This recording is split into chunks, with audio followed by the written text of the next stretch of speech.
අපේ සන්ඩේ අවටින් එක අපි ගිය බර්නිම් බර්ඩ් එකට සිංහලෙන් කියනනම් ඉතින් ගිනි ගන්න කුරුල්ලා මේක තියෙනෙන වෝඩ් ප්ලේස් එක ලස්සන ප්ලේස් එකක් පොඩි ප්ලේස් එකක් අනිත්ත කොඳ ලස්සන ඉන්ටීරිය එකක් මාර ලයිටින් සිිස්ටම් එකක් එම තියෙන තැන අපි මේකට යන්න හිතන අපිට මින්ට් පේ අප් එකෙන් ඩිස්කවන්ට ඇතිම 20% වල ඉතින් අපි බැලුවයි ඩිස්කවන්ට ගන්නත් ප්ලේස් එක චෙක් කරන්න කෑමර රහ බලන්නත් කියලා මේ ප්ලේස් එකට යන්න කියන්න ඕනේ ස්ටාෆ් එක මාර සපෝටිව් ආවග මම වෙල්කම් කරලා අපිට කියලා දුන්න මොනාද ගන්න හොඳ මෙනියු එකේ තියෙන අයිටම්ස් මෙනියු එක කොහොමද සිලෙක්ට් කරන්නේ මොකද මෙනියු එක දැක්කම මට නම් නිකන් උළුව කැරගෙන ගත්තා ඒ වගේම මෙනියු එකේ හුඟක් ඔප්ෂන්ස් ඉන්න අපිට කස්ටමයිස් කරගන්න පුළුවන් අපේ කෑම එක අපි ඉතින් ඕඩර් කරද්දී ඕඩර් කරන්නේ මෙනියු එකේ තියෙන ඔක්කොම නෙමෙයි අපිට කන්න ආස අනිත් එක බජට් එකට හරිය විදිහ තමයි අපි මෙනියු එක ඕඩර් කරන්නේ ඉතින් ඕඩර් කරපු චිකන් එක නම් ආවා චිකන් එකේ එක අයිටම් එකක් නම් ටිකක් කටු ගතිය වැඩි ගොඩක් හැබැයි ටේස්ට් එක නම් සුපිරියටම තිබුණා. ආයි යුනික්ම රහක් වෙන ටේස්ට් එක.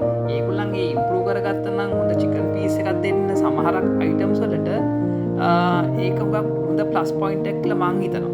හැබැයි මේ ප්ලේස් එකේ කෑම නම් උගක් යුනික් කියලා මට නම් තේරුණා මේ කන කෑමත් එක්ක.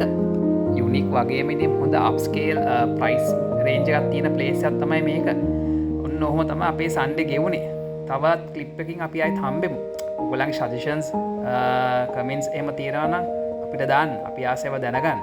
Thank you for watching our video.